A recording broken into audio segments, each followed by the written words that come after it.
The first rule of Fight Club is you do not talk about Fight Club. Okay.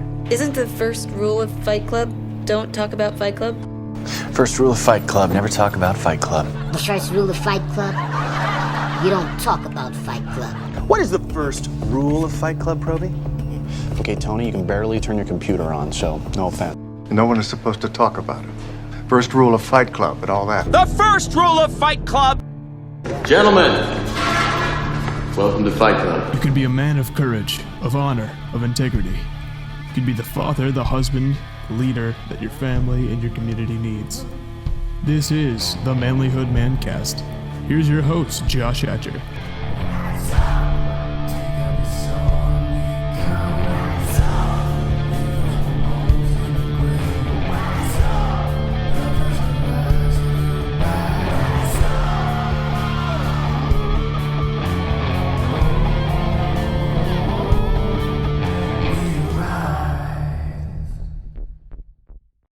Guys, welcome to Fight Club.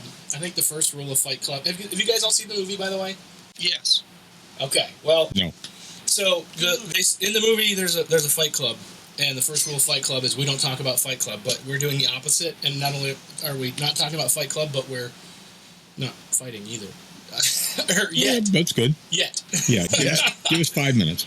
So, it's really interesting, guys. This has been a lot of fun kind of putting this together. Today was a challenge because we got all ready to go. And then Facebook decided to block us from going live. And I hadn't thought about, maybe we should use YouTube because then I have to get permission. And you have to wait 24 hours to get your permission approved to go live on YouTube. So instead, what we're doing is we are recording this. And it will air when our podcast airs for it later, which is fine. A little disappointing because I was hoping we could have some live interaction with our online listeners, but we're going to have fun interacting with each other today. So we've got with us today Abram Hatcher. Hello. He is my son. I made this. Yay. I think you had help. I had a little help. A little help. Anything good in him is probably not from me. And then we've got Brian Mahaney, and we've got Dan Karrasch. Howdy. These two gentlemen are gentlemen whom I respect greatly and have been friends with for a long time. So, actually, I've been friends with Abe longer, but no, not technically, because we weren't friends when you were still at home. You wouldn't count that? No, you can't count that, because you're not supposed to be a friend to your kid. No. You're supposed to be a parent. Yeah, Now I can be your friend. Does he reciprocate those feelings?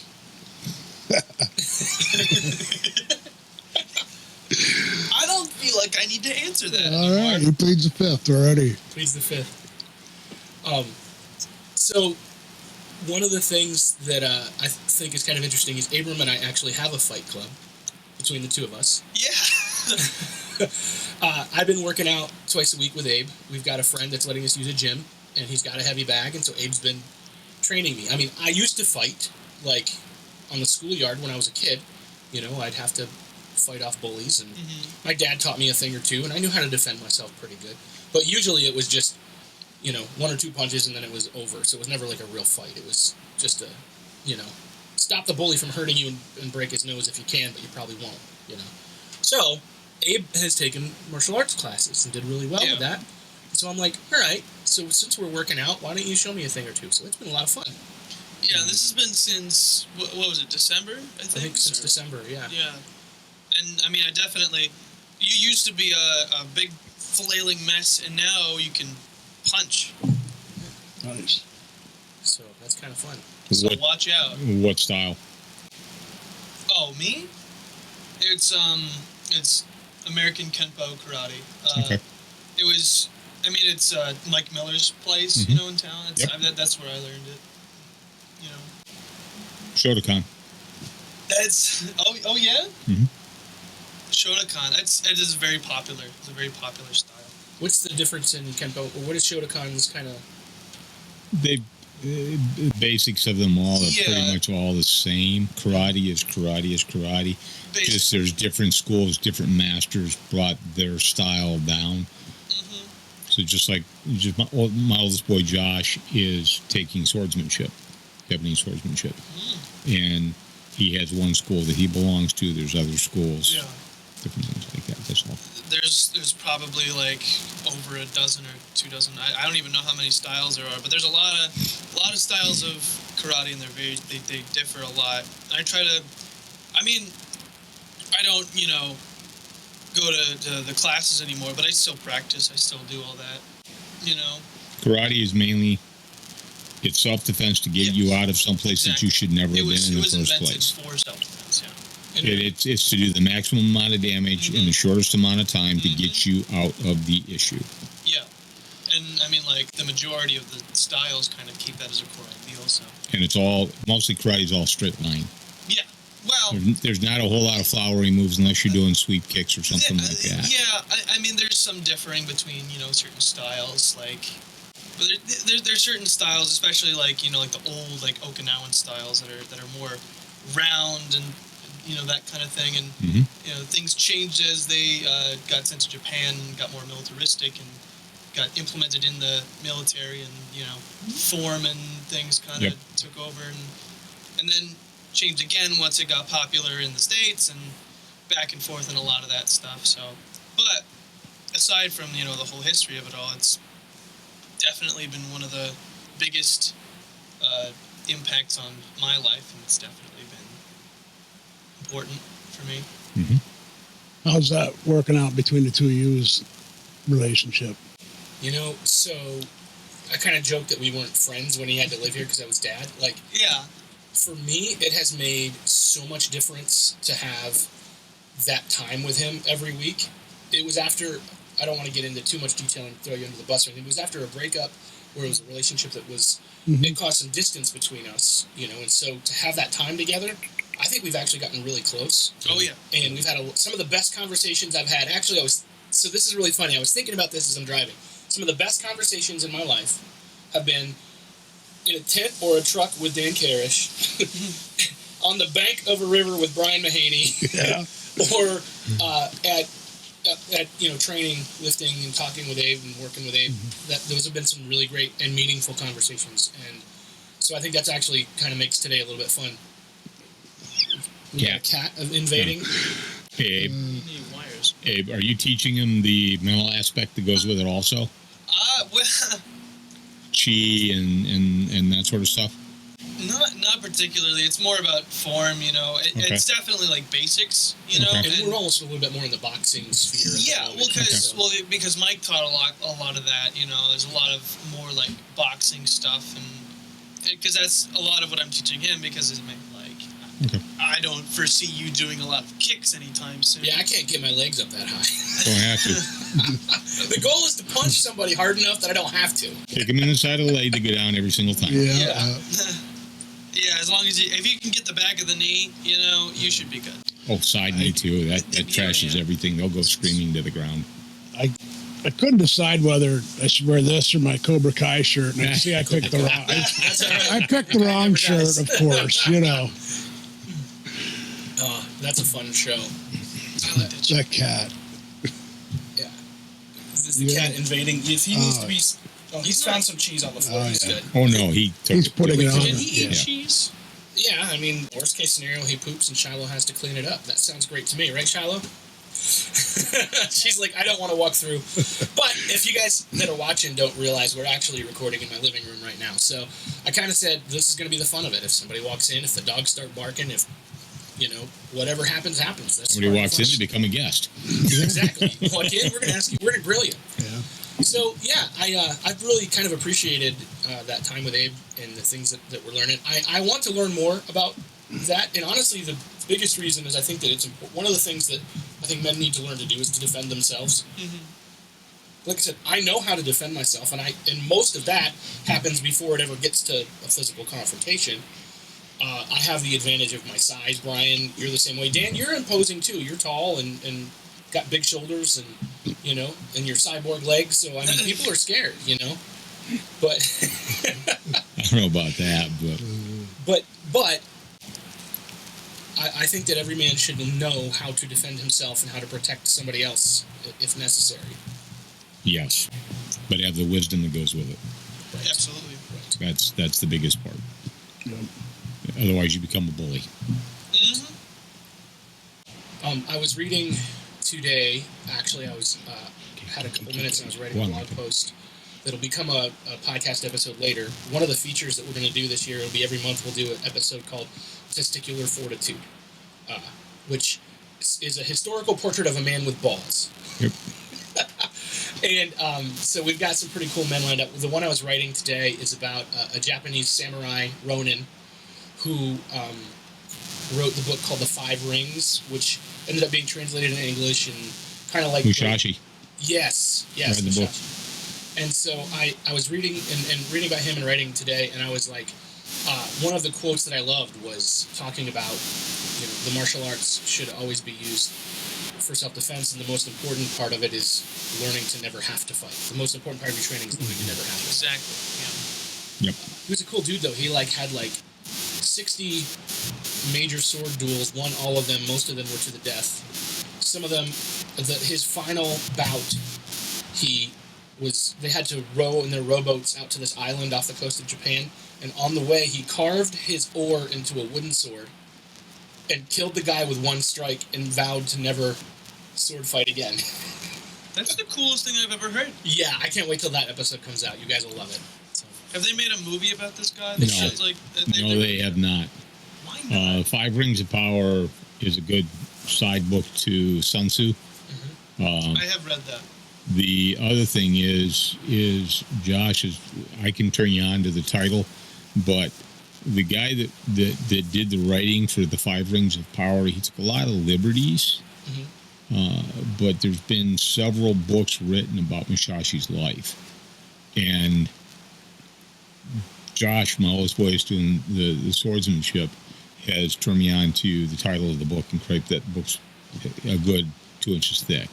It's pretty interesting stuff. As a matter of fact, I can turn you on to the site from Josh's dojo to see what they do. And his master and that master are some of the oldest in the whole lines. So it's kind of neat stuff. That's awesome. I'd love to learn more about it. I was intrigued when I was listening to that today. I also wrote one about Hannibal that, invaded Rome with elephants over the Alps. So yeah, that's going to be a lot of fun when those episodes come out, and that's pretty cool. One of the things that it's actually kind of, at the date that we're recording this, it's actually kind of big news. One of the topics that I wanted to kind of chat with you guys about and kind of see what you think. So I had already kind of planned on talking about this. I was describing it to Shiloh, had a couple of her friends over, and so I was just talking about this conversation that we were going to be having. And she said, you know what you need to talk about is Andrew Tate. And it was funny because he was already in my mind of something we should be talking about. Yeah. And I asked her why. And so the kids all know this guy because he has dominated social media, where he'll do these videos and then they get basically just pushed to the front of the algorithm, and everybody is seeing these videos that he does. And in these videos, he is talking mostly about traditional masculinity and how we need to know that it's a good thing to be a man, that we need to not, tear men down. But he also, I don't like the word toxic masculinity, which is another whole conversation, but it's honestly, a lot of it is over that border into toxic. It's kind of, he says a lot of really good things, but a lot of stuff he says he's just a butthole about. Absolute. I mean, some things that he says, are like, oh, that's very true. And then he immediately follows it up with, what's the most divisive thing that I could possibly say? And then he says it. Some of the things that he says are definitely, I believe, are inexcusable. But yet he lines it with truth. And I think that's wherein lies a lot of the controversy around him. Doesn't make it any better. You can line all sorts of stuff with truth, but if you don't put it out there as truth and keep to the line of truth, your message is lost and it's gone. Oh yes. But do you think that's what attracts all the viewers? Is the fluff around it? I think that's the truth. Definitely a big part of it. He also, his main demographic, it seems like, is like young, depressed men that don't have their lives together. And, easily influenced. And they see him, and he's this rich millionaire who's got it all. And he claims to be a billionaire, but I don't know if he's a millionaire or a billionaire. I don't believe he's a billionaire. Well, I saw that he moved to Romania. He was from there. And is that where he was originally from? Because he moved. He's from Romania. So, and he was an MMA fighter also somewhere. Right. But he didn't have a lot of fights, so he kind of touts himself as a champion. But I think he only won like 2 fights. Is all. Yeah, but did you see the reason that he moved? That he gave for moving to Romania? Yes. The guy lost my respect right there. Yeah. Why did he move? I didn't catch that part. It's harder to convict sexual assault. Yeah. Yeah, that's ridiculous. Yeah. It's like, I'm sorry, I don't think I need to listen to you anymore. Yeah, it's like, oh boy, that's so. And here's the other thing about him is that his fortune was made basically with an online cam girl thing that he had. So he was basically an online pimp for these girls to go in chat rooms with guys. And, that's exploitation right there, and wrong as it can get. That's trafficking. That's trafficking. Yeah. Outright. Yeah. Whether or not they were willing, whether or not they were quote-unquote solo performers, and whether or not they wanted to or were even paid, whether this guy was making money exploiting women. Mm-hmm. So, in my mind, anything else he has to... And even if that's his past and he's reformed, I don't know. Somebody made that claim. I don't think that he's reformed in terms of at least his own, personality and his beliefs. I mean, whether he's not doing that anymore, I don't think it matters because he still probably believes that it was right. And then he turned around and did a pyramid scheme. Yes, Right. he did. Right, the pyramid scheme. So, which is his biggest thing now. So that's one of the things we talked about, the guys that it resonates with, right? Those young men that are, because we know a lot of those kind of guys. And that's a lot of my audience, too. We've got a lot of guys that are listening because they're craving what they never got from their dad. Right. What they never got from Dan as a scoutmaster or Brian as a Sunday school teacher, which is my favorite thing, that Brian was a Sunday school. You know what I mean? They're craving that good, strong male influence that they've never had. Mm-hmm. And he's preying on them, too. He's exploiting them. But the pyramid scheme, what he's doing is he's like, if you basically give me this much money, I'll teach you how to become rich and famous and make this much money. Then his followers are giving him that money and then learning how to do the exact same thing he's doing. He just shut that down. Well, he did? Yeah, he shut it down. Hustler Institute, he shut it down. That's good. Well, social media shut him down this past week, too. He got blocked off of everything. Which I find hilarious because we were planning on talking about this way before that happened. When we've been doing our own fight club in real life. We've been talking about this guy for a while. And it's crazy. Well, and that's also what's crazy because we were kind of joking because as we wanted to go live today, we got blocked. On everything? We got deplatformed, so to speak. So yeah, Andrew Tate has been blocked on all the social medias. They just completely shut him down, which has created another conversation, which I'd like to get into in a minute. Made him a martyr. Yeah, they made him a martyr. I think that's probably one of the biggest issues is that now, no matter whether he was right or not, he's a martyr. Because people are saying, oh, this is censorship, this is wrong, and it is, but it's like, they see that and they're just immediately, whether they knew him or not, they're like, oh, this is wrong. But they don't know this guy. They don't know the things that he said. A lot of people look at it as freedom of speech, but they don't bother to read what's entailed in the freedom of speech. There's a massive responsibility that comes with it. Yeah. And so many of these people that get blocked have not looked at that part of it. Just all they do is they scream, well, I've got freedom of speech. They also don't understand. They don't understand that, like, the internet, those are all, like, private companies that can decide whatever, like, they can decide what's on the platform. Yeah. They're the ones with the money. Yeah. Yeah, you have to stay within the realm of the community that you're serving, whether it's in your household or, Well, that's the bottom politically speaking or whatever. You have to stay within the confines and the rules and regulations. You don't have free speech. Unless, of course, you're in your own company. So, there you go. Well, but then there's another thing I thought of on the way over here. If you had your own company and you wanted to influence the world for the good, then you're also looking at how do you define good as that person. So you got Zuckerberg and, Bezos and everybody else with all this money, and they have these platforms and all ability to influence people, and they have to look at what are they doing for the greater good, Mm-hmm. Yeah, that's like and that's the challenge with what's happening with social media right now, because one, if you will come into my house and let's say you started bad-mouthing my wife, I'm going to kick you out. I have every right to do that. That should be that way,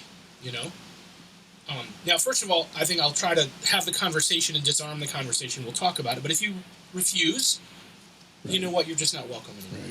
Right. So I understand a tech company saying, we have this right to enforce who can say what on a platform. But the problem is, what has happened is that the tech platforms have become something different in terms of their perception in the world. Yeah. And so it's become the public square in terms of its societal impact. So if I want to go in the public square and hang up a sign that says whatever, I've got a right to do that, whether I want to, Now, again, even in the public square, there's certain rules and regulations on that. But the issue is that because these tech companies all have different definitions of what's moral and what's right, and then they've also become so massive, and this is where what happened today to us is the issue. What is enforcing and what is policing it is not a human.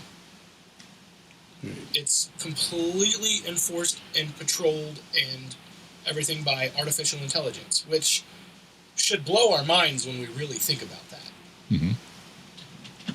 Like, my freedom of speech is being determined and decided by a robot. Cyborg.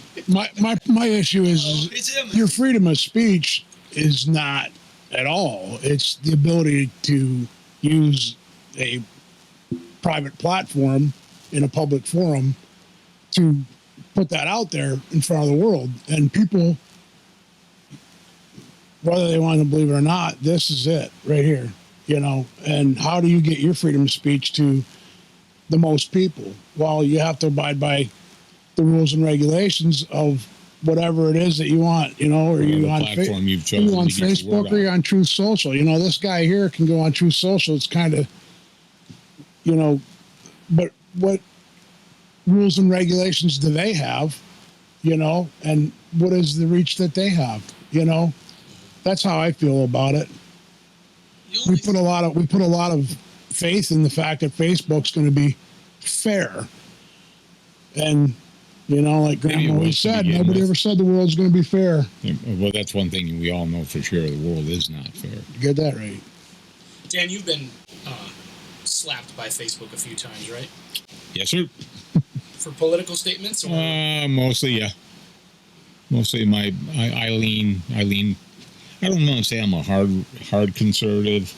I am definitely to the conservative side of independent. I'm an independent voter, but I definitely lean that way, yeah. And it gets me on occasion, and a lot of it is I'll read something and make sense to me, so I will repost it asking, hey, what do you guys think? And they say, I know I got a fact checker down my throat, or Facebook's restricted my account. And, yeah, okay, you want to play that game? That's fine. But, I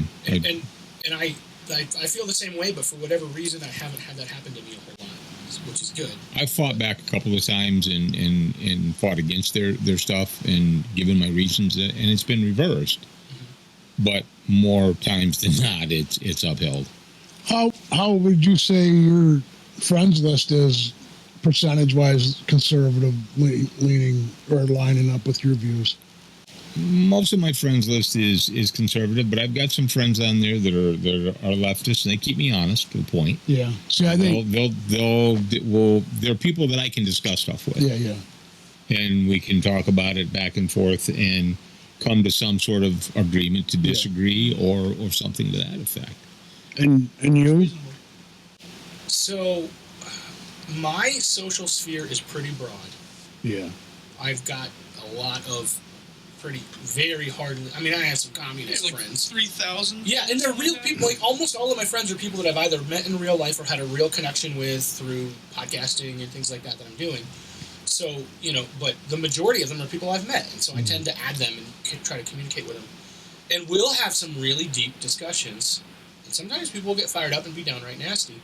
And for whatever reason, and I think this might have something to do with it, I think there's two factors in that artificial intelligence that affects it. The one is, if there's an article that they determine that they don't trust that's being shared, or a meme or something they don't trust, they've got algorithms and computers reading it. And the other thing is the report button. Yep. And I think that for whatever reason, I think that a lot of people, when they see something they disagree with, they report it. And, which, by the way, sometimes I do. Whoa. I'll tell you where I do it. I do it when I'll see an organization promoting like a drag queen story hour, which I don't want to get all into the depths of that, but if they're promoting something like that, I'll report it for child porn. I do the same thing. I always click, why am I seeing this? And then they're like, why? And I'll be like, political things that they're shoving down my throat or whatever. I definitely, I don't want to see it. You know what I mean? If it's a discussion that a friend of mine wants to have, we'll talk. Right. I'll talk all day long about it. Yeah, I would never block one of my random communist socialist friends. There's a person on it. There's a person. It's not a corporation. Right. An ad. It isn't just something is showing up out of nowhere. Yeah. Right. Or it might be, there's people behind Drag Queen Story Hour, too. It's just that what they're doing, I believe, is harmful. So I think that should be, Now, the other thing I'll do, and I have gotten in trouble for this. I've gotten in a lot of trouble for this. People have been very upset with me and unfriended me over this. So one of Facebook terms of service is that if you have been convicted of a sex crime against a child, you cannot be on social media. It is a term, it's often a term of their parole or whatever as well. Okay. But what happens is these guys keep getting new accounts. And my thought is, if you... Not even a fake name. They're just signing up with a regular name. So whenever I see... They let them? Yeah, so whenever I see an article come across and it's somebody being convicted, or if I see somebody that I happen to know is on the list, I will report that. You have to go to the Megan's Law list, grab their info. If you're in Pennsylvania, it's the Megan's Law list. Other states have different names for it. But I'll grab that, or I'll grab an article saying they've been convicted, and I'll send it to Facebook, and I'll tell them, I'll report them, and they usually end up removing them. And I don't feel bad about it, like, even if the guy was innocent and got convicted, because that's the bottom line. We need to make sure it's the law. And there's always that just in case. I don't want some kid, getting contacted by, I don't want my daughter, or my granddaughter someday getting contacted by some creeper on the internet who shouldn't be on that place. Then you got to go out, you got to take care of business, and you got to get a shovel, you got to get a bag of lime, you got to find a tree that fell over, and it just gets to be a mess. That's a lot of important information right there. I think that's very specific. For the record, we are not promoting actual violence. Yes, for the record, especially not premeditated anything. Right, no, we're not promoting that. But I will say that I think if we hung or castrated a few, we wouldn't have to do as many. Right? I think if there was if the punishment was severe enough, you would have a lot fewer. I really think that capital and corporal punishment has a degree of deterrence to it. It definitely has a detrimental effect on criminals. Yeah. Criminal behavior. Yeah. And, look at the Muslim world. Oh, yeah. They have very, very sudden and very, very rigorous laws and punishments, and they're carried out like RFN. And, so there is some truth to that. That's for sure. Not that I want to, I also know, we could get into this. This could be a deep discussion maybe. Yes, it could. Sometime, but I also know that I've seen a lot of cases over the years where someone's been convicted of a crime they didn't commit because our justice system isn't perfect. And so, before anything goes to those levels, we need to make darn sure that we're not, castrating someone who didn't do it. Yeah, it's kind of a permanent solution, kind of like death. Yeah, same thing. Yeah, we need to make sure that we've given every chance for a reasonable appeal, if it's reasonable. Start from the ground up with the justice system. It's like, well, then make sure Our justice system is not perfect, but it's the best we have for now. That is honestly true about everything in our country. It's not perfect, but it's still better than most of the world. Anybody who likes to complain about the injustices they see in our country, I'm like, why don't you go spend a couple weeks in the Middle East or West Africa and just tell me if you still feel that way? Or South America. Or really anywhere. Cuba. Canada. There you go. Pesky Canadians, anyways. They're super polite, but they're kind of mean to people sometimes. Hey, take off, you hoser. I've known a few angry Canadians in my day. I have. They're not pleasant. Were you in Canada or were they here? No, they invaded. They invaded. Are we talking about Canadian geese? I made a post one So day. just Canadians?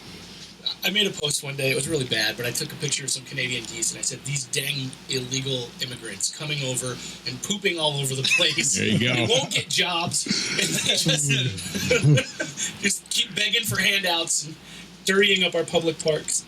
But I was talking about the Canadian geese. Yes, not, of course. I'm not getting into all that. Not the Mexican geese. Yeah, not talking about that. But anyway, I just thought, I have that sense of humor that gets me in trouble sometimes. Yeah. I think it sounds like all four of us do. Yeah. Did you pick the wrong group? We're just getting started, folks, just so you know. My wife anymore just... My wife, It's a good thing we're not live. she'll take whatever I have, and she's like, and you know what else makes me mad?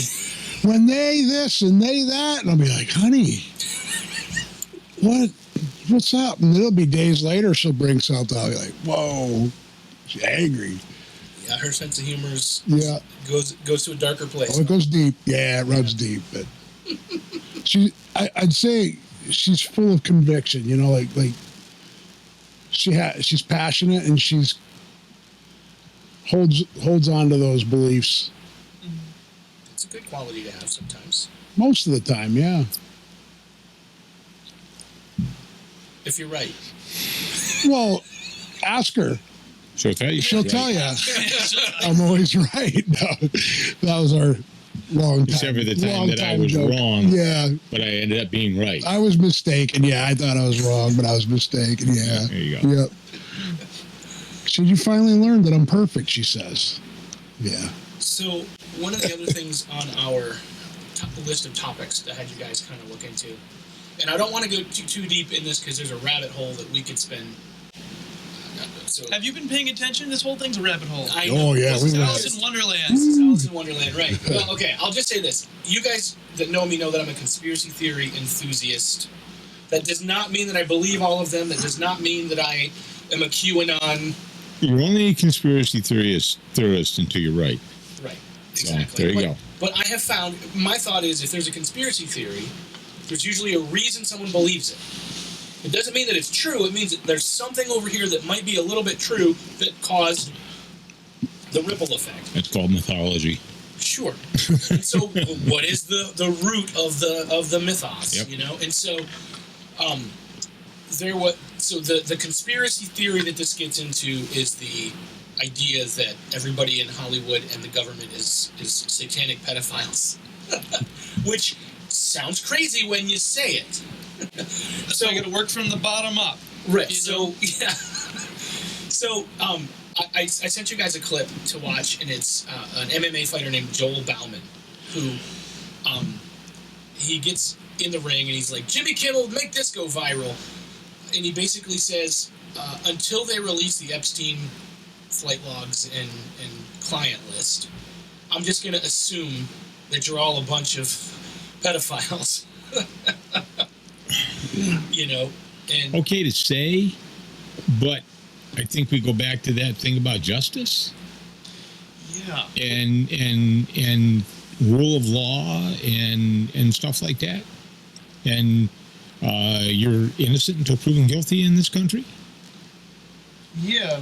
so I agree with him. They should be releasing those flight logs. There's no argument there. Right. But to paint everybody with the same brush, as much as I detest Hollywood, ain't so right. I don't think. And so here's where my prowess as a conspiracy theory digger is helpful, in that so you can actually find the flight logs on the internet and see them. And now whether or not they have been doctored, I don't know. They haven't been examined by a forensic, And then you start looking at the Jeffrey Epstein case from the beginning. I think it's the Miami Times Herald they have been following it since the beginning. They're the ones that broke it. There have been so many. I mean, when it first happened, he got off. He got convicted, and then they did nothing. He basically was in jail, and they were bringing him girls. So the whole concept and everybody that's connected to him goes so vast. And when you start looking, and now whether all of the people connected to him are involved with having sex with underage girls, I can't prove. But the people that are connected to him, when everybody says they knew, you've got John McCain's wife, after John McCain died, coming out and saying, we all knew about this, but nobody had the courage to do anything about it. And so we know that Bill Clinton, that he visited the White House 17 times while Bill Clinton was in office. We know that Bill Clinton went to the island. We know that Bill Clinton flew on his plane from the flight logs. And so there's all this stuff about the Jeffrey Epstein rabbit hole that if you go down and you start digging and you start seeing the people he was connected to and the things that he did, it starts to make you say, all right, I can see why he's got enough power, even though he's dead, or if he's dead, or if he killed himself, or if somebody killed him. But him and then his buddy Ghislaine Maxwell there, that whole thing all spirals out from everywhere. When they raided his apartment, the FBI took hard drives and CDs and photo albums from a safe, and nobody knows where they went. Surprise, surprise. So, yes, I get it. The justice system needs to do its job, but that's a place where it's like, okay, I think we're at the place where we need to start demanding some answers. And this is a perfect example of the thing that, you may want to step over the line once, but now somebody's got something on you. Somebody's going to use it. It's innocent until proven guilty, but if you don't try and prove them guilty, then they're just going to be innocent. Agreed. Like that's what justice is. You got to actually still try and make it happen, otherwise nothing's going to happen. I don't honestly, I don't see it happening any more than you're going to see the prosecution of Hunter's laptop. I don't see it happening because there's too many powerful people in there. Yep. Yeah, our justice system, especially at that level, the federal level, I think has become a political arm. Because when COVID was happening and they were making the kids wear masks at school and all that stuff, or they started bringing curriculum that parents disagreed with, like Drag Queen Story Hour and things like that, and parents were going to school board meetings and complaining, the Justice Department sicked the FBI on those parents. No, the teachers union.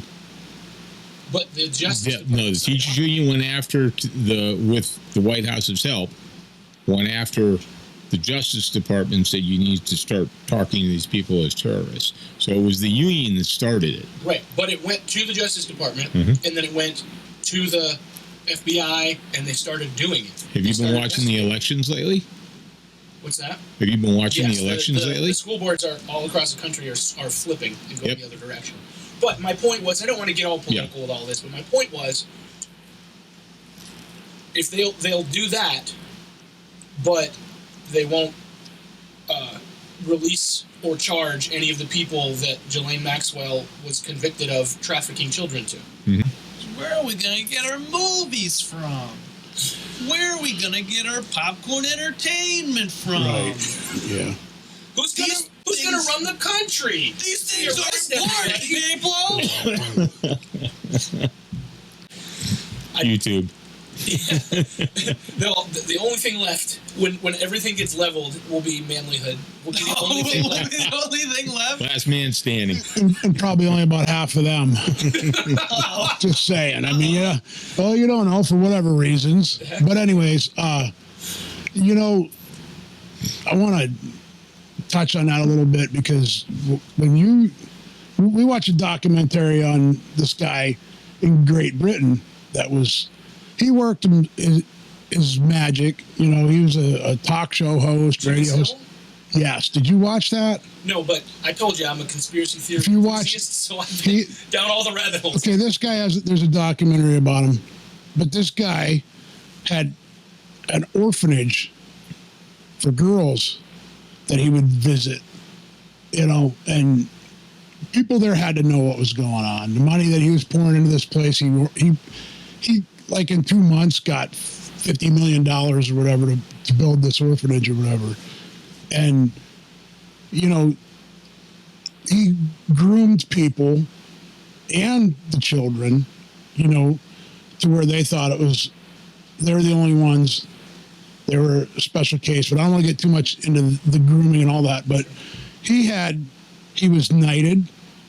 He was Sir Jimmy Savile. He was the Queen, you know, he was buddies with the Queen. Like he had an insider track. Like he was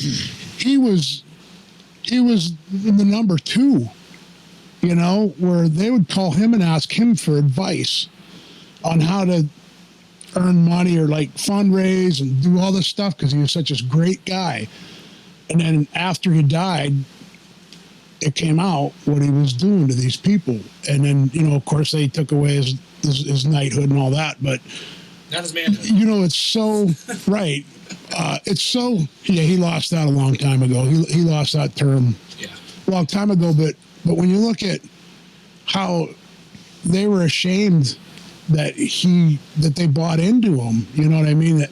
And so everybody covered it up as it was going along, you know what I mean? Because most people that came in contact with him had to know something was a little bit off, you know? And when you look at how it connects to this case,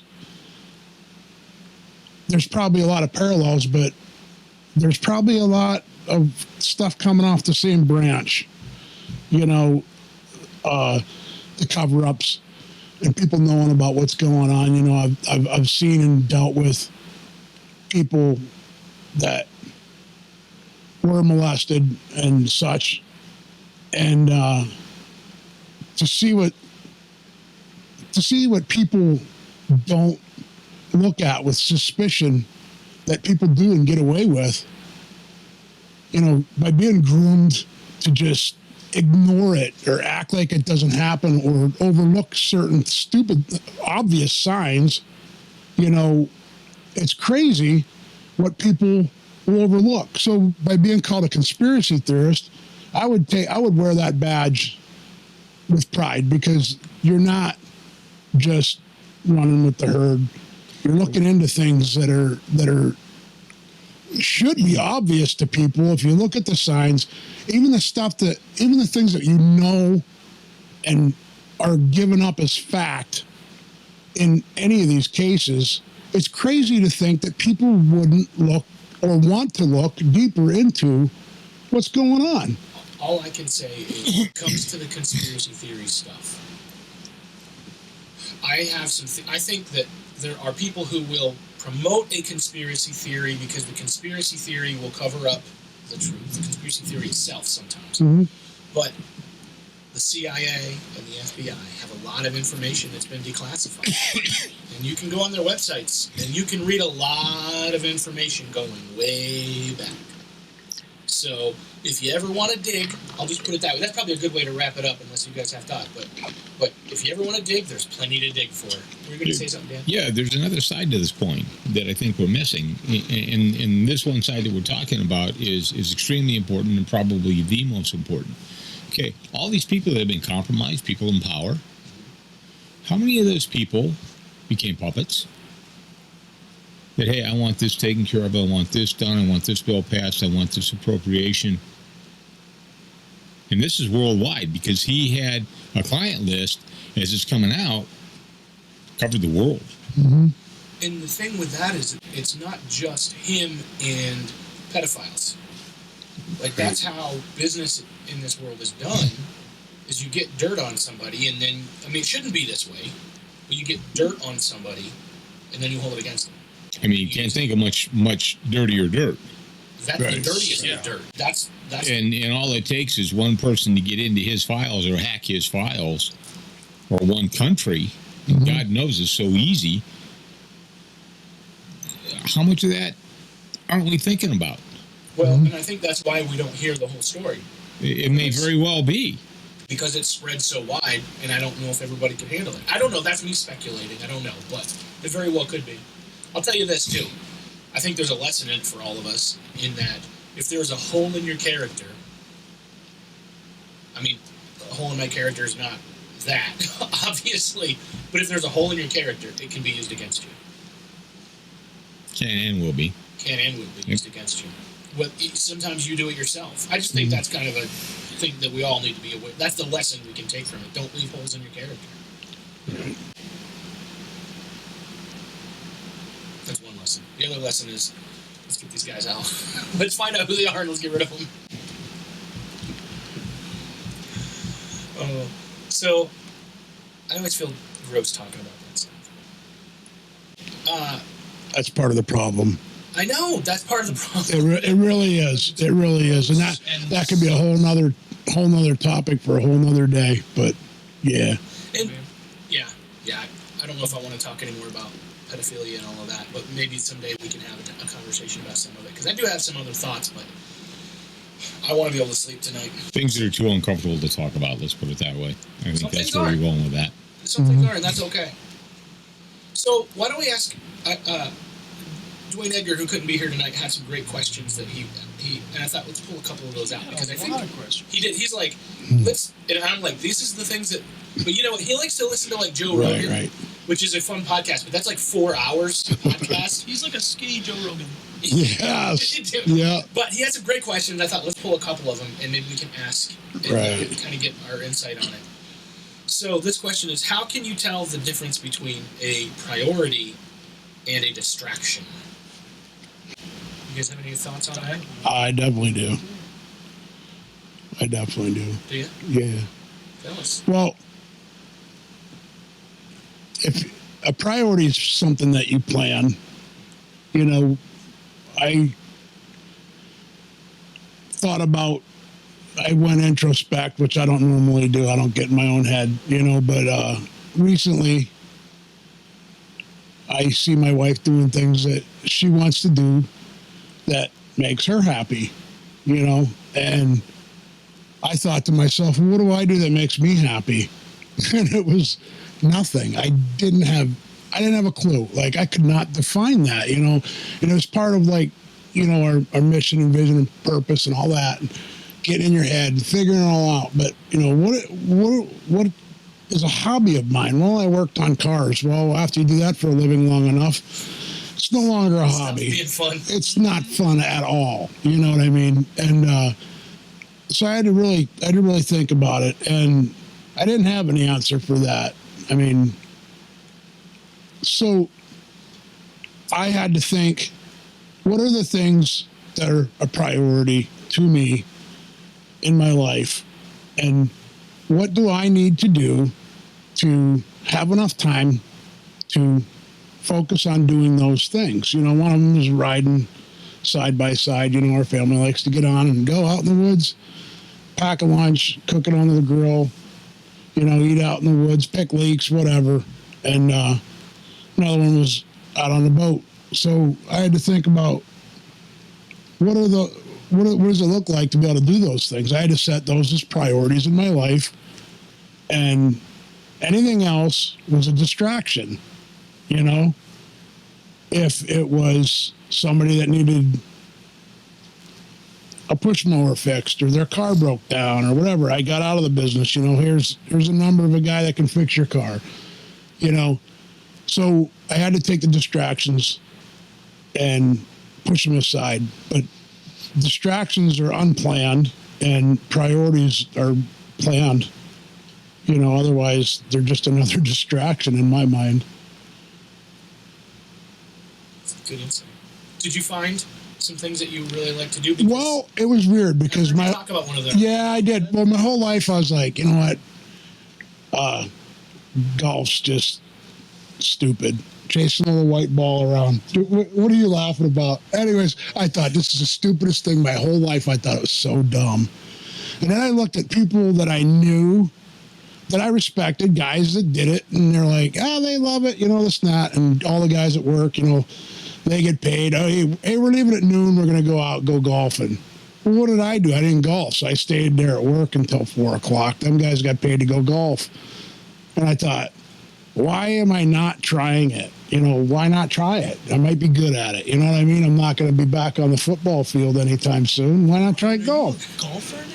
Well, you could say that. I mean, I don't call a score of 62. The little hat. Let me tell you something. So I already found out who my hero was, a golfer. His name's John Daly. Look him up, because he's my hero. Do you know? I love the way he dresses. The guy's just me, only with a gray beard and professional. I mean, makes a lot of money. Yeah, and he drinks a lot more mineral water than I ever could. Just take vodka and take some water. There you go. Yeah. Water. Oh no, it's vodka. But anyways, he's just hilarious. And yeah. So have you been golfing then? A couple times, yeah. Yeah. Hey, if 62 and 9 holes is good, I'm there. But that's how much I know about golf. That sounds great, Brian. Ryan. I did knock off. I knocked off three strokes off the last time I golfed. So I play golf. It looks like there's been an excavator on it. Yeah, and that's the green too. Yeah. I mean, 6 inches above, 6 inches below that ball every single damn. They don't appreciate that much, but yeah. So I'm trying it. I like it. You know, the one warning was my wife said, don't go out and buy a set of $800 clubs without asking. So yeah, good news for you. That's testicular fortitude. Yeah, honestly, God, it is. I mean, I borrowed a set, so I'm good. It's something. It's completely outside your comfort zone. Yes, and something that you always look down on, and you always snort about in the whole 9 yards, and then all of a sudden you go out and do it, and it's like, man, I should have done this before. Yep, and you know, I'm finding that the people that I had hoped to be a good influence to, I'm spending time with them on the course. You know, the young guys, I got the 2 guys went golfing with are 22 years old, you know, and so we're really getting to spend some time together and just, bonding and being able to speak into their lives, a little bit of wisdom. They don't call me boomer yet, so I guess I'm not preaching too hard at them, but we have a good time, and they come to me and ask for advice on, girls. They do? They ask you? Well, wow. I've had the same one for 25 some odd years, and they are lacking in that area. So, but I mean, when that's what I want to do. That's what I want to be able to do, is to be able to share life with young men and be able to help them out a little bit, especially when they're struggling. They don't have the father figure or figures, in their life to be able to guide them. Or they don't like the one that they have, you know what I mean? And that's not necessarily a problem of the father himself either, Sometimes that's 22. Right? Yeah, yep. Mm-hmm. So sometimes they could be a good dad, but they're just not the best fathers for their sons, I guess. You know, because everybody needs specific things. Or the best son for the father, maybe? That as well. The dynamic? That as well. But, you yeah. know, like, who knows? Sometimes you get that from somebody other than your father. You know, you learn some of your best lessons there. That's actually something, you know, that it's funny because we have like so many topics we could spiderweb off of that whole exchange that we just had. But that's actually one of the reasons, like when my kids were young, why I had them go into scouts with Mr. Karrasch and Mr. Pauls, because they were at that age. You know, they were what, 11, 12 when they started. I was 10. You were 10, yeah. And I knew that as dad, I was with them all the time because at the time I was working from home and they were homeschooled. I'm like, these guys need to be around somebody else to speak into their life too, because the only people they've got is me. And so that's one of the things I love about Mr. Karrasch is, you know, when my kids were growing up, they had a role model. They had somebody that they could look up to. Same with Tom Pauls. No, but it mattered, you know. And Ryan at church, you know, they had people they could look up to and say, hey. And I know right now, you know, Isaiah was going to be here tonight, and then he decided he wasn't. And then when he saw that you were coming, he was like, daggone it. Because he's been wanting to catch up with you. So I'm hoping we can get him here for another one. But, you know, I know that at any point in their life, if these guys need advice, they've got people they can go to, you know, other than me. Because maybe there's things they don't want to talk to me about. You know, and even as an adult, you know, you got to have more than one person in your life that you look up to, that you respect. And as an adult, you also have to be that person for other people. Right. You know? You're right. Most definitely. To this day, I'm like that. I have other people that I talk to. You know, my age, younger than me. You know, people like Dan.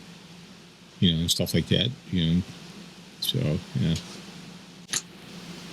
It's amazing the people that the men that don't have other men to lean on, and you know, just bounce things off of. It's a big problem. Yeah. Which I think is also a lot of the rise of, if we go circle all the way back, the rise of Andrew Tate. I was going to say this. People like him, because I think people are hungry for that leadership, that community, that brotherhood. People are scared to talk out anymore. I think the older you get, and I'm 68, I think the older I've gotten, the less it bothers me to speak out. Yeah. But I tend to keep my counsel a lot, my own counsel. I'll talk when asked to, and I'll give my ideas when asked to. But I usually try to put a whole lot of forethought into them before I pop them out to make sure that what I'm giving is the best that I can give.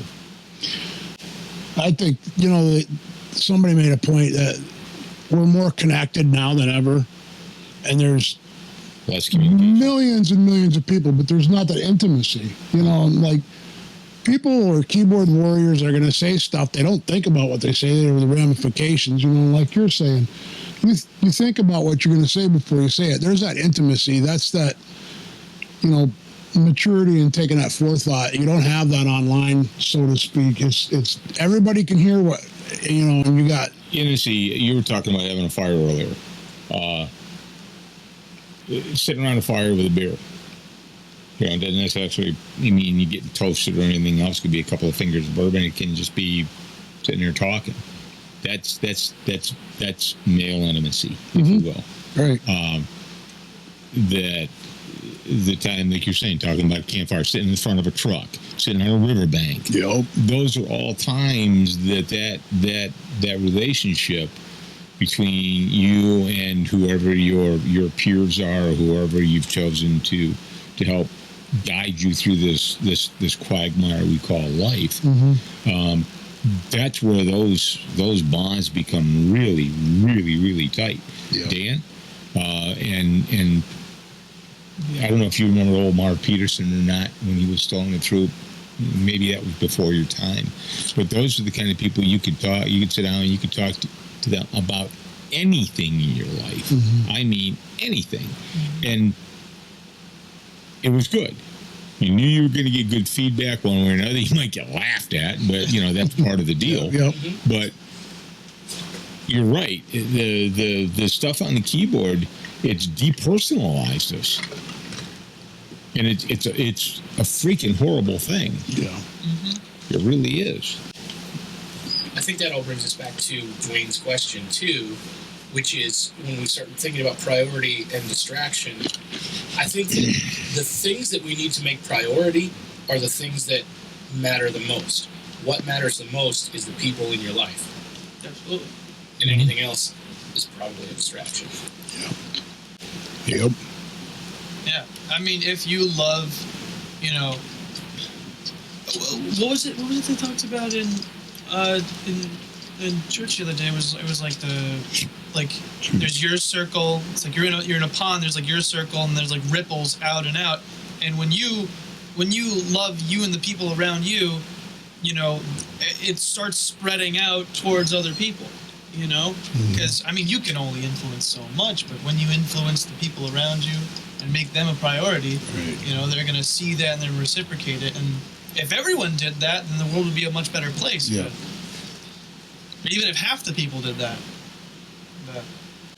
You know what's awesome is I'm the guy that said that, and that was a different perspective on it, and I'm kind of glad to know that my kid actually listens to me.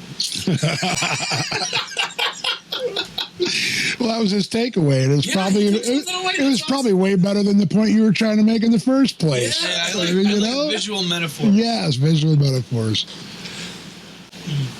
Emerson, Lake and Palmer song. Just Take a Pebble. Here's the song. Look it up on Google or YouTube. It talks about that sort of thing. Yeah. It's kind of interesting. Brian's golf thing brings out another question that I think is a good question. Do you have a hobby that you make time for? Dan, how about you? Yep. What is your hobbies? Hunting, shooting. Shooting. I make time for that, and then of course travel. You know, seeing kids and stuff. I've got a gypsy soul. Gypsy soul. Literally, I do. Honest to God. It helps that your kids are spread out then, because it lets you use that to go see them. And again, then the people are the priority there too. You're getting to see them. Yeah, they are. I have, for the last few years, obviously my time for hobbies and stuff like that has been extremely small because I'm parked on my butt, you know, in a recliner. But I did take time to get back into reading again. I mean, I went through the Dresden books just like that, and the Iron Druid series, stuff like that, to revisit some of the stuff that I had been missing. And now I'm actually working my way through my bookshelf again, which is kind of neat, something I enjoy and I missed. But yeah, I do make time for hobbies, and at the same time I make time, here we go again, it's the people, to make time for my wife's hobbies. You know, and find different hobbies. Let's say we pick up kayaking. It's something she and I can do together, but separate. Right. We're not in the same canoe and fighting over who's going to steer the damn thing. You know? I went canoeing with my wife. She grew up canoeing and loves it. And so we rented a canoe one day for date night. And oh boy, we got in the canoe. She puts me in the back because you want the heavier guy in the back because it's a little easier to power and steer. And she's the expert at this. I haven't done a lot of this. And I sit down and it's like the edges of the canoe are right above the water and she's up in the air. Oh no. I'm like, this is almost fun. See, what you gotta do is sit backwards and dangle your legs over the side and just kick. Your motor. I should have just got out and swam.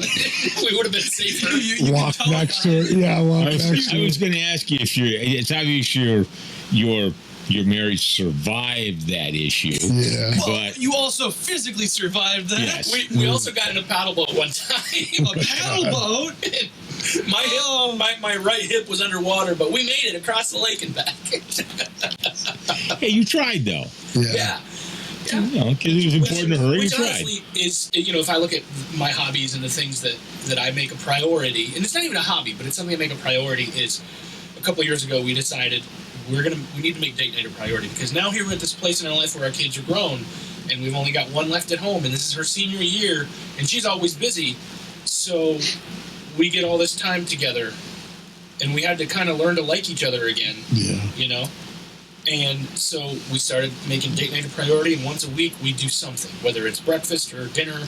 We try to do it every Friday night, but we're kind of moving it around to, because we also started a family dinner night, which we try to do every week, but it's not every week, where we bring the whole family together and have dinner, or at least whoever can make it. And we started making those things a priority, and as a result, our family's gotten closer, we've gotten closer. The first 6 date nights sucked, because all we did was fight, because we hadn't spent any time together in so long. We had a lot of stuff to work through. But, and so one of the things we like to do is we like to find a new place to eat, and we every time we think we run out of places to eat, we find one. And so that's something we like to do together. But, and in terms of hobbies, you know, at the moment, Manlihood is my hobby, but it's also a job that doesn't pay much or anything. But, you know, I'm also trying to build what I build it because it's my mission, but I'd like it to be something that I could do as a career. And I've been working a lot lately. But taking that time as a priority to work out with Abe, we try to do it twice a week. We did it sometimes just once a week. We skipped it today so we could get ready for this, you know. Hey, I'll be working out when I get home. He's going to work out when he gets home. I guess I will too. But taking that time to... Dad, you are home. Oh, yeah, I am home. Anyway, but taking that time to make it a priority, you know, and if I let a distraction come in, I feel it, you know.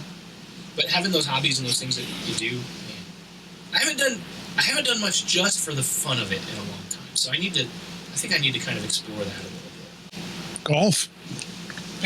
We need a fourth guy. One of my other good buddies is also a golfer, and I mean he's a really good golfer. So I don't think he'd want to go out on the course with me. But I think it'd be fun. Maybe I'll have to come and try sometime. I'll try it. I love driving. I would love going to the driving range and hitting balls. But We used to have a good driving range here, but they shut her down a long time ago. It's out South Avenue. Yeah. Oh yeah, there was one. And at the hotel out there. Yeah. So I'll have to find a spot to go. Maybe that'll be my entry level to see if I like doing it. Yeah. I got a nice private place we can go and drive, and then nobody will know, and nobody will know. Nobody will be there to laugh. We'll keep our secret. It'll be our secret, John. Yeah. We don't have to tell anybody other than everyone who listens to this. I'd like to cross golf with Skeet. Oh yeah. Something I love. Well, the ground would look the same. And instead of pole, you yell four. Yeah. The ball goes off the tee, and somebody's at the driving range, and bang! And somebody actually did that on one of those.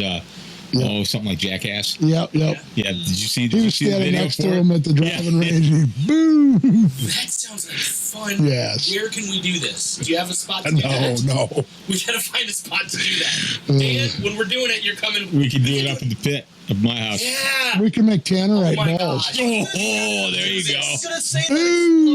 Yeah. Well, wait a minute. You got to be able to drive them. You hit that with a driver, and I think the joy is gone right there. I mean, you already got one leg, you know. We can. Yeah, that was safe. That's safe. Good, thanks. Thanks, appreciate it.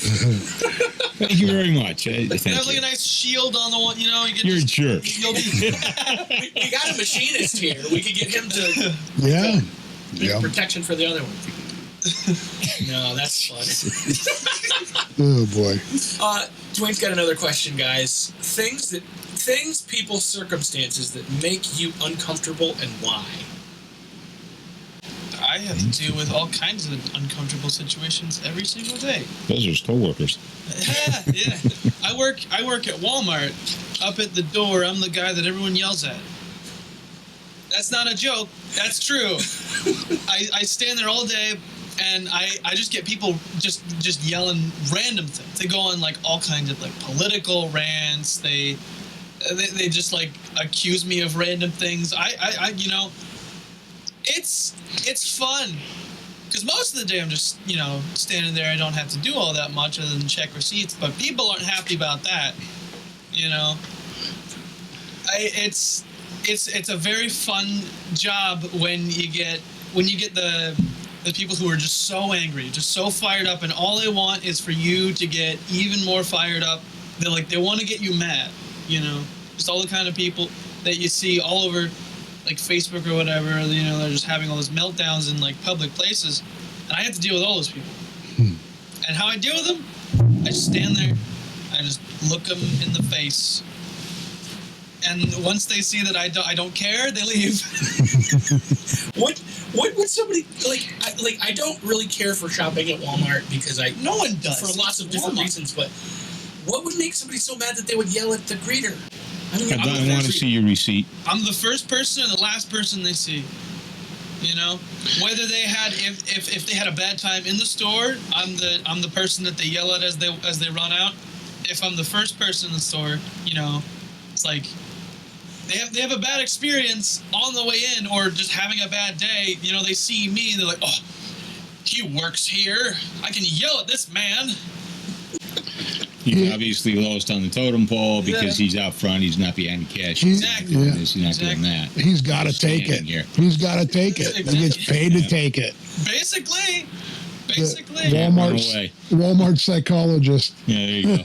I seen him check out. And he's like, "Hey, Abe," you walk by. And he's like, he just shuts his eye. I think he shut. 1,000-yard stare. I think he shuts his eyes off or something. Like Abe, he's like.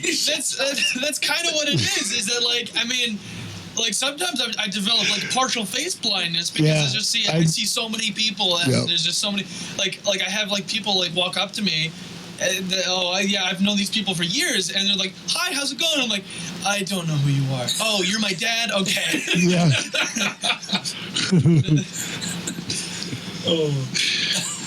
Uncomfortable situations. So what I get paid to do. Love it. Although I do know that you've had a pretty cool experience there that not everybody gets to have. What's that? You are officially licensed, right? Oh, I don't have my wallet on me. Otherwise, I would show the camera. But maybe you could tell us about it. I have a license to sell sweet potatoes in the state of North Carolina. Whoa. So how did you get that? I stole it. No, I found it on the ground. I found somebody had a license to sell sweet potatoes in the state of North Carolina, and it was just on the ground. I think a friend of mine saw it. He was like, you know, and I'm like, I'm keeping this. But it doesn't say a name. It just says, no, the bearer of this certificate is licensed to sell sweet potatoes in the state. And it's signed by whoever is important to sign it. And so I'm officially licensed because I got one. Oh my god! So I need to take a trip down. So when do you start the new business? That's what I'm saying. I need to get a bunch of sweet potatoes. Just go down south, you know, and take them out of the bag you bought them in. Yeah. I gotta stand up. I gotta print going. Sure. Yeah. If I think about people, things, situations that annoy me, so I could get up in front of 10,000 people, sing a song, make a speech, anything. Wouldn't just stand there and stare at them. Would not bother me at all. But if I have to stand in a line of 10 people for a bathroom or get crowded in a group like watching a concert or something, I get clenched up, my hands get tight, like almost like a fist, and my butt starts to sweat. Sweaty butt disease. Yes, that's what we have. That's what I called it for years. Yeah. Wow. So you go grocery shopping, and it's the day of the month that everybody comes to go grocery shopping, and which is fine. I'm not even condemning anybody for that, but it's a very frustrating time to be at the grocery store. Agreed. As one who works there, I agree. Yes. So I'm trying to make my way through the grocery store, and then you've got children running everywhere, and you've got people who just cussing and swearing at each other, and you've just got people who won't move at the speed you want them to. My butt starts to sweat, my hands get tense, I get really upset, I get really nervous, and for 20 years, I have just called, or almost 25 years, I'd lean over to my wife and say, honey, I'm starting to get a little sweaty butt disease. Sweaty butt disease. And so she's like, why don't you go ahead and take the kids out to the car or something, and I'll finish up. And now that I'm, like, mature and I'm learning about things that exist in the world, I realize that what I have is anxiety. This is anxiety. Yeah, I'm like you have some form of claustrophobia or something related to that. Crowdphobia. Yeah, it's like agoraphobia, but I'm perfectly fine leaving the house. I'm not afraid of being in front of a crowd. It's not even It's in fear. the crowd. Mm-hmm. Yeah, that's one of those things that really. So that's the hardest part of this question is the why.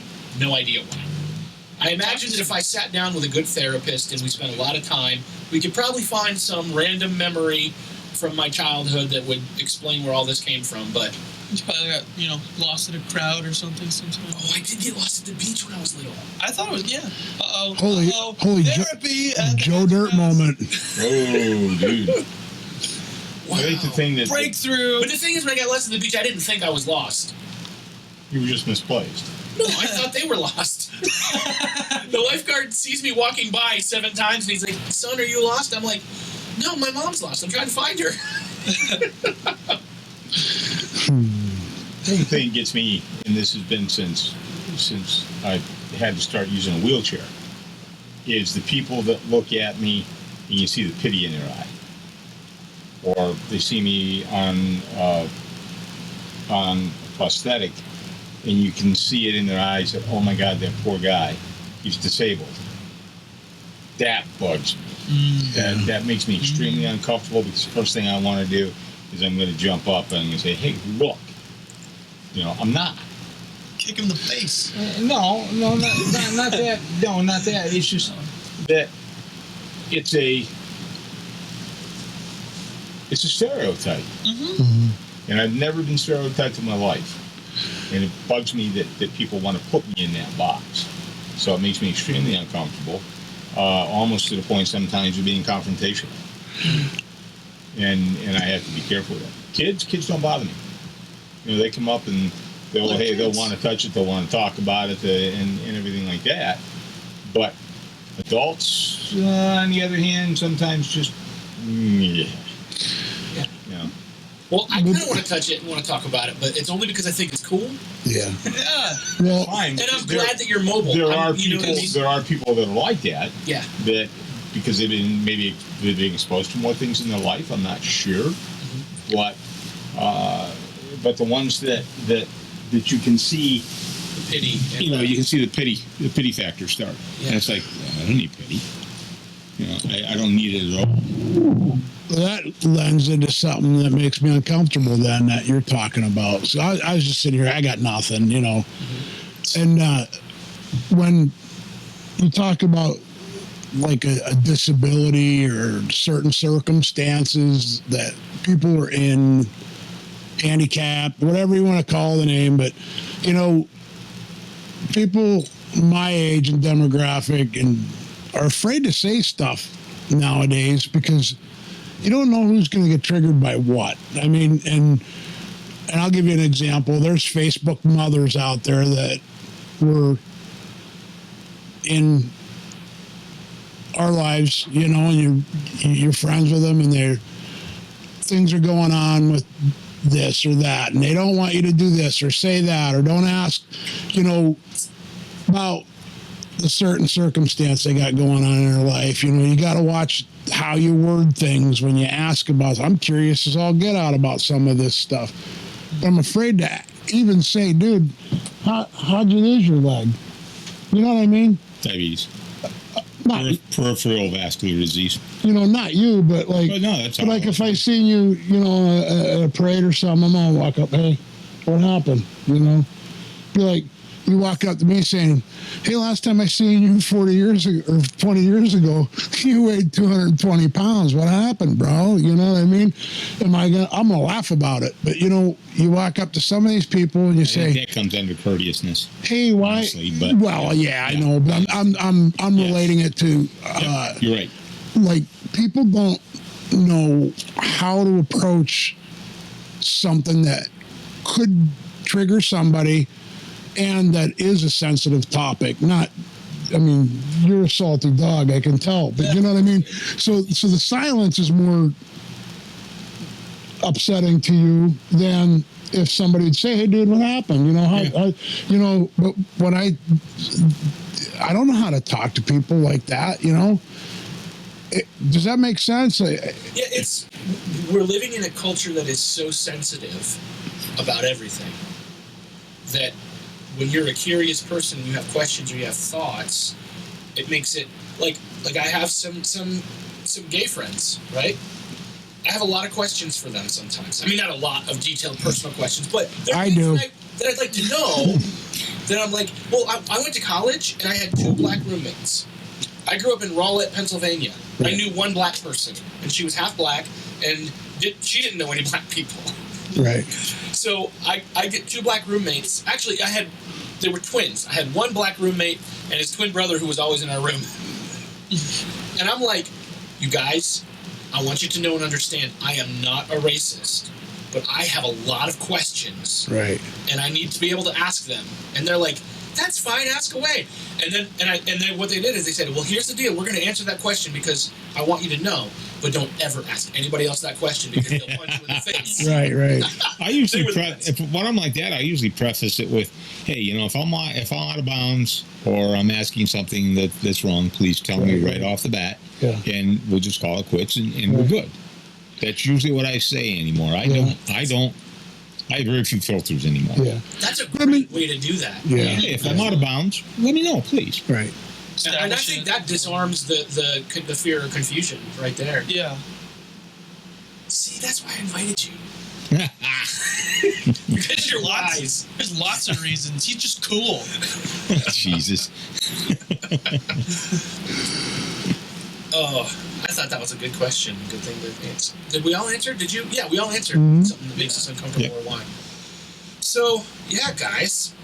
One thing that Dan has been kind of doing in our private Facebook group, and I think have you wrapped it up yet? I don't remember. No, I've still got a few to go. Okay. I put number 5 up and covered 3 points in number 5 because they're all intertwined. So he's doing a thing called Everyday Carry, and I thought it might be cool to maybe break down a little bit of that with us. He just kind of said, I just want to do a little series on this. And what it reminds me of on Wednesday nights down at the Lions Club when the boys would be there and we'd show up to pick up the boys and they'd be like, not ready to go yet. We got to do our Scoutmaster's Minute. Was that what you called it? Yeah, Scoutmaster's Minute, yeah. Yeah. And he would give a little word of encouragement, a little bit of word of wisdom to the boys, something they needed to think about or take care of. That's what it reminded me of, and I thought it'd be kind of cool for us to maybe work that into our conversation a little bit, Dan. Okay. It came about, I don't know, are you guys familiar with 21st Century? What they're doing? Mary Campbell runs it down at the Y. It's a state-sponsored, it's a grant type thing. It's like a latchkey for the kids, kind of like you have like after school and then summer. After school, during school. Yeah. The summer, they had summer programs. They asked me to come and speak twice. First time I went, and it was, I just let the conversation flow to wherever the questions were being asked. And the second time I said, well, I need to do something different because they had me back towards the end of it. And when I drive or I mow, my mind is free. I get to roam. Freaks my wife out a few times, but the other day I was mowing her paddock, and really it's just back and forth. But anyways, I'm trying to figure out what to talk to these kids about, and I wanted it to be special, but at the same time I've got to talk to them about ways that I won't lose them. Plus, at the same time, I've got to stay within the bounds of what is allowed and what's not allowed these days, and what's going to trigger and won't trigger. So I carry a pistol most times. And the word everyday carry came about as, what is your everyday carry firearm? In my case, I carry a Hellcat. And then expanded it to, everyday carry became, what do you carry on your person every day? In my case, it's usually a pistol. Generally have a single-cell flashlight in my pocket. I have a lighter in my pocket, and I've got a knife in my pocket. I've got I call it my cred pack. It's my cards, my license, my pistol permit, stuff like that. And I carry a handkerchief, which freaked the kids out when I told them that. What the hell is a handkerchief? Then I took it another step further. I got to thinking more about it. It's like, not only what do I carry on my person, what do I carry in my person? What do I carry in my head and in my heart? So I started thinking about that, and you'll recognize the points right off.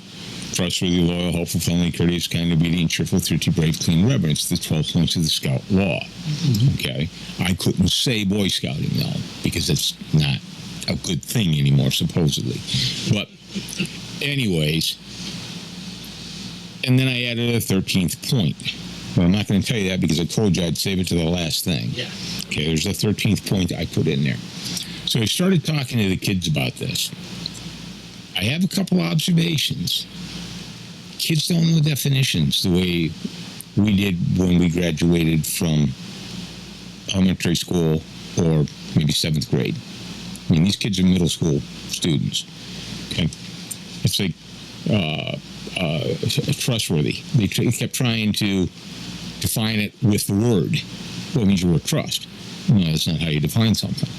But going through this stuff, have you ever seen Jeff Dunham in Peanut? Mm-hmm. You know that look Peanut gets? I was getting looks like that. That bothered me. It really did. It made, you're talking about things that make you uncomfortable. We knew all this stuff. We knew these definitions when we got out of grade school because, you had your vocabulary tests, you had reading that you did, and English and all this good stuff. Something's falling down someplace here, and these are basic words that really mean something in a person's life, and they should know a definition of. It's like the difference between love and sex, for crying out loud. So, anyways, I put this together. And about halfway through, I'm looking around and I'm losing them. It's like, oh man, this is not good. Now what am I going to do? So they were kind of spread out on the bank in front of me, and I had a chair I had parked in. And I said, okay. I said, hard stop here, guys. I said, first of all, let's everybody move in. I said, you guys are too far apart. I said, people that are answering questions, nobody can hear you, or having to repeat it. You guys just start to play around with the bugs in the lawn and all this good stuff. I said, let's move it in. And we started talking, and I told them, I said, the stuff that I'm telling you about, guys, I said, is stuff that is sadly missing today. I said, all you have to do is look at your social media, look at a lot of your schooling, look at your music, look at your books. I said, this stuff is missing. This is the stuff I'm trying to talk to you about, and it's got a real good place in this world. If you can hold these things in your heart and judge your day by these points that we're talking about, and you can go to bed at night thinking, hey, I've done a pretty good job of this, I said, you're going to live a pretty good life. I said, that's what this is about. So we started back in again, and the whole tenor had changed. Everybody started really taking part. I mean, I started going around and I was asking people their opinions on things and playing, what's your definition, what's your example of this, stuff like that. And it worked very well, to the point, and I'm going to brag a little bit here, that after I wrapped it up with the kids and they came up, they told me, hey, you're the best speaker we've had. And I'm thinking to myself, this course is only 4 weeks long. They've only had, 4 or 5 speakers? Well, when I stopped at the Y to talk to Mary Campbell on the way out and tell her, what I'd done, how it went over, because we were kind of curious as to how it would work. I told her that, and she said, Dan, she says, these kids have had anywhere from between 30 and 50 speakers. Wow. It's like, wow, boy, do I feel good. So I got invited back for October to come up with it again. Now, remember our DE, or one of the DEs from Council, Wayne Schuver, by any chance? Okay. Wayne wanted to know about this. So I tagged him. Now, whether he's picked it up or not, I don't know. But he wanted to hear about it because it had, the Scout Law in it. So, anyways, that's what I did. That's where it came from. I'm hoping it made some sort of an impression, even on one kid, or maybe each point made it on a certain kid or other. If it did, then we're good. We're golden. But yeah, it was something I enjoyed. Been a while since I'd interacted with kids. Yeah. I'd switched over mainly to adult education and scouting and stuff like that. So it was kind of interesting. It really was. I enjoyed it. I had a good time with it. and maybe this is my entry into what you and I talked about getting into some motivational or public speaking. Came about, Mary, at the Y, Kathy and I are getting ready to leave, and I'm in my wheelchair, and I see this sign on the door that says 21st Century Manager, and I'm thinking, geez, that's quite a big job right there. You're managing a whole century all on your own. So me being the shy, retiring individual that I am, I went up and knocked on the door and opened the door. I said, so what's the sign mean? Mary told me. We got to talking, and it originally started is I wanted just to maybe go in and read to kids, because it's something I enjoy too. So we started talking back and forth, and all of a sudden I get it, she's interviewing me about my wife. She says, I want you to talk to these kids. Okay, fine, I'll talk. And it was a good thing for me, and hopefully it was a good thing for the kids. But that's where it came from. I've been lucky in the things that I've been able to do since I started living on a different time. I've been able to explore a lot of different things. I've been able to hopefully affect a lot of lives, to touch a lot of lives, and hopefully the path will continue. So yeah, that's where EDC came from. I love it very much. And so if you want to follow that, if you're listening, those posts are in the Manlihood Man Cave in there, and I don't know, maybe we'll have you come down another time. Maybe we'll do an interview and have you break them all down. That'd be kind of fun. So. It was interesting. I'm finding, the stuff that I'm writing to you guys or to the Man Cave is different than what I was talking to the kids. I've had more time to think about some of these things, and it's working out a little bit different when I know I'm talking to adults versus when I'm talking to kids. Yeah. Kids are a hard audience. They don't give you any slack. No, they don't. Do you? Okay, you know that. I guess I don't have to say that to you. So. Oh boy. It's cool because I think about this a lot because I was a youth pastor for years, and I'm not now. I still love kids. I still love teenagers and interact with them a lot. I raised 4 of them, but that particular generation that I started with and I spent the most time with, I almost feel kind of like I was. I don't mean to be super spiritual, but it's almost like a call. Do you know what I mean? Like, here's who you're supposed to reach, this generation. So I think about that kind of like with you, and you had a couple of generations of scouts, but you almost have a responsibility in their life still. You know what I mean? I know exactly what you mean. I still don't know where I'm supposed to be or what I'm supposed to do. I stopped searching long ago. Abe knows, I don't know if you know, I'm a 25-year survivor of 3 years to live. Okay, 25 years ago I was diagnosed with leukemia. And a fellow survivor one time told me, she said, yeah, the day you get that diagnosis, she says, you no longer live on normal time. You live on, she called it God's golden time. And I have to agree with it. So many things have been given to me because of this. Be it this, be it this, be it whatever, that I believe that God's given me an awful lot of stuff. But for years, oh my good Lord, did I search. Well, what can I do? What am I supposed to be? Or why am I still alive? Yeah. Why did this guy with 3 kids die? Yeah. Why, the survivors go up the whole 9 yards. And let me tell you, it's a very real thing. But Diane, she used to be a reporter for the Era. Diane Arnett. She was a survivor, is a survivor. Okay, I think double breast cancer, the whole 9 yards. But she told me one time at a survivors meeting, she said, Dan, she said, stop looking. she's just going to drive you nuts. She's going to drive you right off the deep end if you keep looking.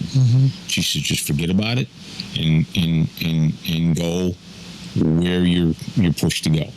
And that's where I've been. I spent a lot of time in scouting, been a leader there, been a program director. I've been an adult educator in scouting. Heck, I was an EMT instructor. I was an EMT.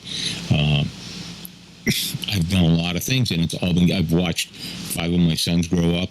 I've got 7 grandkids now.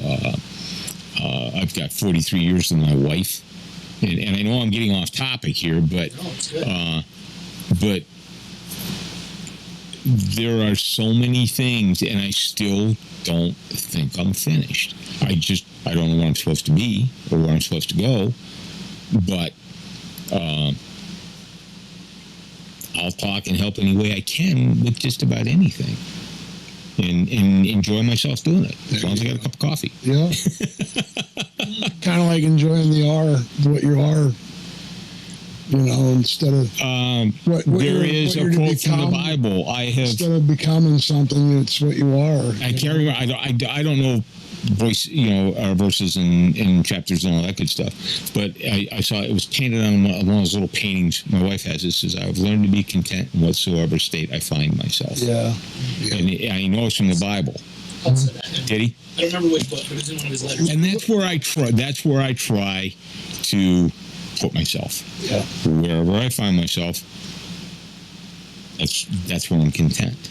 Not necessarily does it mean that I give up, right? But I can't say I don't fight either, but I don't. I think you guys get what I'm trying to say. You don't try to, go up the river. No. It's like you just let it go where it takes you. I think I heard in a song once. I think the line was, "Why do we try to fight the river when the water is what will deliver us where we need to go?" Yeah. Like it's it's about where you're going and where you are. Garth Brooks, The River. Yeah, that's another one. Mm-hmm. And it's. Oh, I did that to the kids too. We finished up the first time I talked to them. It was,